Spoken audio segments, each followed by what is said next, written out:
We're in the cellars of Drouhin in Beaune, the centre of the Burgundian wine trade. Beaune is obviously throughout the centuries the place where the great wines of Burgundy have been sold, and therefore it has a history of people who really understand wine, who understand the trade. It is a fascinating viticultural region of the most extraordinary vineyards.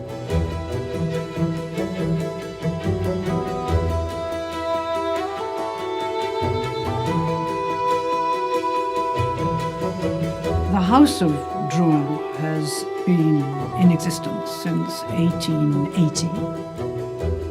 The heart of Drouhin is here in Beaune.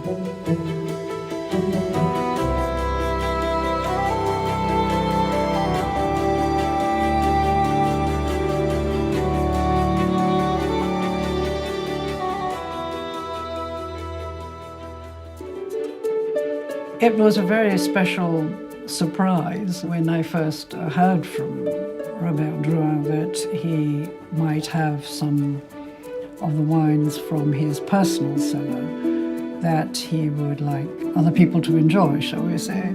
I don't think really one could have imagined before we came here and saw them exactly what there was in this jewel box of a personal cellar. This is because from 1928 through to the early 60s, Drouhin was the sole distributor for the wines of Domaine de la Romanée-Conti for France and for Belgium.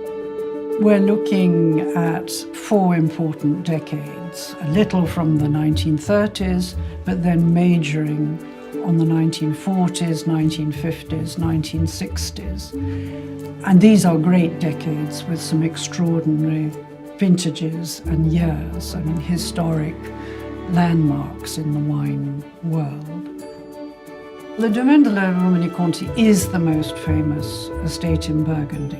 Arguably, it's the most famous estate anywhere in the wine world. It combines, of course, extraordinary quality, fascinating facets of taste, with being very limited in quantity, unhappily, but that's how it is.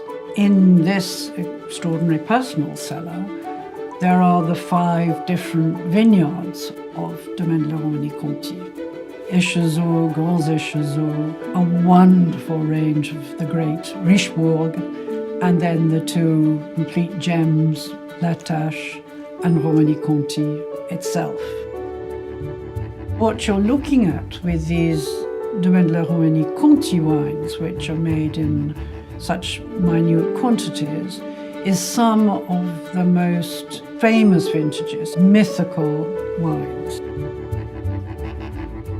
To be able to see in one part of this special cellar 1945 La Tâche, and then you see 1945 Romanée-Conti, both of which the stuff of dreams are made of these. Then you have these wonderful hot, warm years like 1947 and 1959.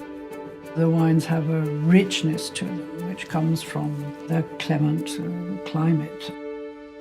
When you open a great old bottle of these legendary Burgundies, you almost have to wait for them to talk to you.